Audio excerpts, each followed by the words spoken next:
Friends, today I've come to a different place and I wanted to tell you that actually it is a special guest today in my video. So I have actually two segments in this video. So the first segment is I will be introducing the guest, who's my special guest in this particular video. So I've come to her place all the way from my home. So let me introduce her. So let's go to her home and visit her, and then I will do a intro about her, and then I'll tell you about the next segment in my video. Let's go and ring the bell now and open the door. Come, let's go in. Now I'm going to introduce you to the guest. Yeah, who's that? Wow, come here. She is none other than my sister. She is a teacher and a HOD of a school. Wow, so proud of you and so nice to hear from. We both are in the same department, Hindi. Actually, she writes कविता, इतनी सुंदर कविताएं लिखती है, बाप रे, आप पढ़ेंगे तो मालूम हो जाएगा कि किस तरह वो लिखेगी. मैं ज़रूर फ्यूचर में आप लोगों को वो भी झलक दिखाऊंगी. तो उसके पहले अभी वो कविता लिखती है बोल रही थी ना, तो उसका नाम क्या है मालूम? उसका नाम है कविता. सच में बोल रही हूँ, नाम है कविता. सो शी इज़ कविता जीवा and she is working, as I told you, in a CBSE school. Today she is our special guest and she will be telling about 10th standard tips. Board exam is nearing, no? On 9th December, right? 9th December we have 10th standard first term course B board exam. So for that she is going to give tips. She's got almost 20 to 25 years of teaching experience in Hindi, right? So she is taught earlier for state board, then later for the past 18 years she's been teaching for CBSE. So let us welcome her, and now over to Kavita and she's going to talk now. नमस्कार. हिंदी भाषा सीखने वाले सभी बच्चों को और ख़ासकर course B Hindi पढ़ने वाले CBSE में पढ़ने वाले बच्चों के लिए आज हम लेकर आए हैं कुछ टिप्स. मतलब आपको बहुत सारे you will have lot of apprehensions about how you going to do the exam and how it is going to B.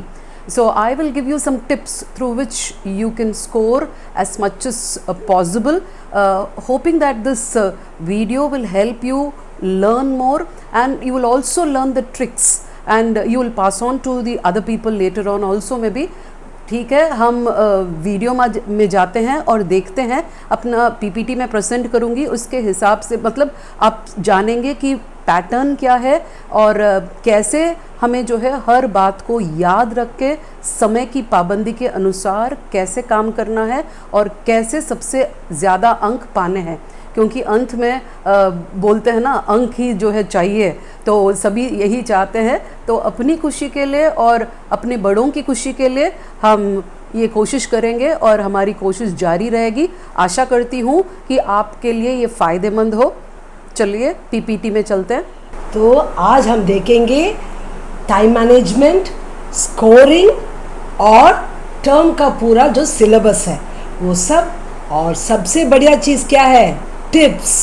सब जाएंगे पीपीटी में देखेंगे, बाद में मैं आऊंगी.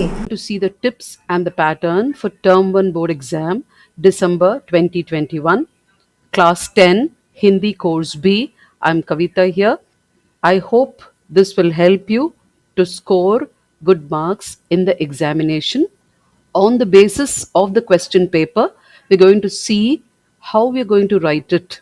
हिंदी के प्रश्न पत्र के आधार पर आपको टिप्स दिए जाएंगे और आशा है, मेरी उम्मीद है कि आप इससे मदद लेंगे.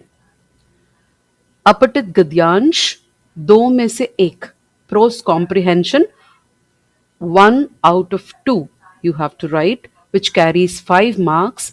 5 मार्क का होगा, 1 से 10. So the numbers will be continuous. So 1 to 10, उसमें से आप कौन सा चुनेंगे उसके आधार पर आपको लिखना पड़ेगा. What you will choose, according to that you have to write it. Number 2, अपठित गद्यांश 2 में से 1, again internal choice.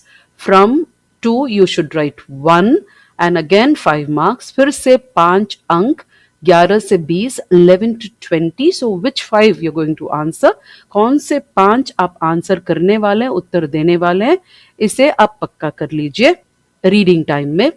फिर व्याकरण, देन व्याकरण और ग्रामर, वेर यू हैव पदबंध, समास, रचना के आधार पर वाक्य भेद एंड मुहावरे. 16 marks, 16 marks totally. Then you have Patit Padyansh, which you have from 42 to 45. You have only 4 questions. 4 प्रश्न ही आएंगे, उसमें से सही विकल्प आप चुन सकते हैं. उसके बाद पठित गद्यांश, यू हैव पठित गद्यांश और pros comprehension, 5 questions. All the 5 you have to answer, no choice. From पठित पद्यांश और पठित गद्यांशों में चॉइस नहीं है, विकल्प नहीं है आपके पास. पठित गद्यांश फिर से again once more, so 51 to 55. So in Hindi question paper 55 questions, 55 प्रश्न होंगे, उसमें से आपको 40 के उत्तर देने होंगे. फिर आगे बढ़ते हैं अपने अपठित गद्यांश पर. We will see the unseen prose comprehensions. The 2 comprehensions 10 marks, 10 अंक का है. तो ये आप क्या करेंगे, जब आपके लिए रीडिंग टाइम है, आप पढ़ते जाइए, आप चुनिए पहले. You first select which one you want to answer from the two अलग अलग, चारों मिलकर नहीं दिया जाएगा, 2 पहले 2 बाद में. तो इसीलिए you select which one you going to choose and keep reading it 2 to 3 times. पढ़ने के बाद उसे समझिए, अंडरस्टैंड इट वेल एंड उसे आत्मसात कीजिए. Try to remember, try to take in the information, then understand and जानिए, ये समझिए, जानिए कि कौन से उत्तर सही हो सकते हैं. आप सिर्फ सोच के रख सकते हैं, क्योंकि क्वेश्चन पेपर में कुछ भी मार्क नहीं किया जा सकता. आप you can not mark anything in the question paper, इसलिए आप चुन कर रख लीजिए. इसके बाद जब आपका रीडिंग टाइम खत्म हो जाएगा, तब पहले प्रश्न पत्र में से देखकर उत्तर चुनते जाइए. If you want you can read once more, बार बार फिर से पढ़ सकते हैं और अपने उत्तर चुनकर देखिए कि कौन सा उत्तर सही है. बहुत ही सावधानी से, वेरी केयरफुली डू इट. आप एक एक गद्यांश के लिए 15-15 मिनट ले सकते हैं, मतलब कुल मिलाकर 30 मिनट. You can take 30 minutes, 15 minutes for each passage. Then we will go to grammar. तो ग्रामर में, व्याकरण में पदबंध के लिए 4 अंक, समास के लिए 4 अंक, रचना के आधार पर वाक्य भेद के लिए 4 अंक, मुहावरे के लिए 4 अंक, सबके लिए समान अंक, 4 4 4 4. ओनली द चॉइसेस, समास के लिए 6 में से 4 लिखना होगा. ओनली फॉर समास out of 6 you have to write 4. For the other 3, बाकी तीनों के लिए 5 में से 4 लिखना पड़ेगा. For the other 3, 5 questions will be given, you have to answer 4. तो व्याकरण में आपकी पाठ्य पुस्तक जो है, स्पर्श जो है, उसके जो पाठ हैं, उनके पीछे पदबंध, समास, वाक्य, मुहावरे आदि दिए गए हैं. Even in the lessons you have मुहावरे, लेसन में भी मुहावरे हैं, समास के कुछ शब्द हैं. तो फ्रॉम दिस मेनी टाइम्स, बहुत बार देखा गया कि इनमें से कई प्रश्न पूछे जाते हैं. इसीलिए आप उन अभ्यासों को अच्छी तरह पढ़ लीजिए, पढ़कर रख लीजिए. व्याकरण में अंक प्राप्त करना आसान है, सिर्फ कुछ नियम याद करने होंगे. आपको बाद में ये बताया जाएगा कितना समय लेना होगा, how much of time can you take. हर एक के लिए 5-5 मिनट, तो 4 सब डिविजन है, तो कुल मिलाकर 20 minute. So 5 minutes each, so totally you can take 20 minutes for the 4 subdivisions. इन्हें आसानी से करने के तरीके या जो ट्रिक्स हैं, एक और वीडियो में आपको समझाया जाएगा, जो एग्जाम से पहले आ जाएगा. उसके बाद पठित पद्यांश, पठित गद्यांश और एक पठित गद्यांश. So पठित पद्यांश when you're doing, it is from Kabir के दोहे या मीरा के पद. तो दोनों में से कोई भी एक हो सकता है. देयर इज, यहाँ पर चॉइस नहीं है. इस सेक्शन में स्पर्श में से जो है, from the Sparsh text whatever you get, you have no choice. So both the poetries, दोनों कविताएं आपको पढ़नी हैं. कोई और चारा नहीं है आपके पास, तो आपको पढ़ना पड़ेगा। और उसके बाद पठित गद्यांश, तो यू हैव 2 गद्यांश, 2 गद्यांश है, अलग अलग दिया जाएगा, तो उसमें कुछ चॉइस नहीं है, यहाँ पर भी चॉइस नहीं है। आपके लिए 3 पार्ट हैं लेकिन 2 गद्यांश हैं आपके। ज्यादातर देखा गया कि दोनों अलग अलग लेसन से होगा। बोथ द गद्यांश most probably will be from different lessons. Most probably there are chances that they are from different lessons, not the same lesson. लेकिन but you have to study all the 3 lessons very well. पाठ्य पुस्तक को बार बार पढ़िए। अगर आपके पास जो भी lesson है उसे अच्छी तरह से बार बार पढ़िए, तभी आपको समझ में आएगा। उसके बाद कई बार पाठ के सारांश को आप पढ़ते नहीं है, पाठ के सारांश को आप पढ़कर रखिए, बार बार पढ़िए, जिससे आपको पता चलेगा कि उसके आगे पीछे लेसन में आगे सिलसिलेवार रूप में you will know the incidents happening before and after in a proper way. इसलिए सिलसिलेवार रूप में क्रमानुसार जानने के लिए आपको सारांश की बहुत जरूरत पड़ती है। प्रश्नोत्तर पढ़कर देखेंगे, प्रश्नोत्तर नहीं है इसलिए हम प्रश्नोत्तर नहीं पढ़ेंगे, ऐसा नहीं हो सकता है। प्रश्नोत्तर पढ़कर देख लीजिए ताकि आपको पाठ की बेहतर समझ आएगी, और अवश्य आएगी, क्योंकि इससे आप गद्यांश अच्छी तरह से कर पाएंगे। You will be able to do the गद्यांश very well when you read the question answers properly. How much of time, कितना समय लेंगे आप?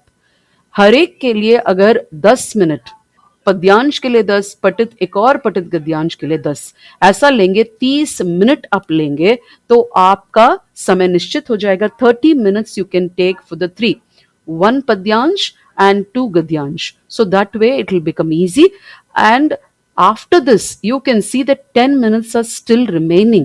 इसके बाद आप देख सकते हैं कि 10 मिनट और बचे हैं। तो आप क्या करेंगे उन 10 मिनट में? आप चेक कर सकते हैं आपने सही लिखा है 40 प्रश्न, whether you have answered all the 40 questions properly and you have marked the remaining 15, जो 15 प्रश्नोत्तर आपने नहीं उत्तर दिए हैं, क्या उनको आप हैश में अगर मार्क करना चाहते हैं, आप सोचकर मार्क कर लीजिए। और अगर आप श्योर नहीं है किसी आंसर के लिए 40 में से, you can opt out of it also. आप उन 40 प्रश्नों में से कोई और, उन 15 में से एक उत्तर जो है आप चुनना चाहते हैं या कोई और करना चाहते हैं, तो उसके हिसाब से आप देखिए, समझिए और कीजिए। तो ये आपकी मदद करेंगी मेरे ख्याल से, ये टिप्स आपकी मदद इनसे होगी। तो बाद में हम व्याकरण के बारे में जानेंगे। यहाँ तक ही अभी है। धन्यवाद। मैं शायर तो नहीं मगर हंसी, जब से देखा मैंने तुझको मुझको तो शायरी आ गई। But I didn't get any Shayari, but she is there. I told you before itself I'm going to give you a small jhalak about her kavita, and the kavita which she has written, Kavita will render it now. अभी सुनेंगे बस 2 पंक्तियाँ हिंदी भाषा के बारे में, क्योंकि और ज़्यादा बोल के मैं बोर नहीं करना चाहती हूँ। तो मैं हिंदी के बारे में, हिंदी से इतना प्यार है कि हिंदी मेरी जी जान और जुनून है। हिंदी मेरी धड़कनों को देती सुकून है। बस इतना ही आज के लिए। वाह, क्या शायरी है। मैं गा रही थी बेकार में तो, लेकिन सुनिए ये शायरी तो वाह। मेरी छोटी बहन है तो छोटी ही बहन है इतनी सुंदर कविता आपने सुनी है। अब हम आपसे अलविदा लेंगे, लेकिन इससे खत्म नहीं होने वाला है। और एक वीडियो आएगा, और वो क्या है, व्याकरण संबंधी टिप्स है, तो वो भी आप लोगों के लिए बहुत काम आएगा। तो अगला जो भाग है उसके लिए आप इंतज़ार कीजिए। तब तक के लिए हम दोनों से नमस्ते। नमस्ते।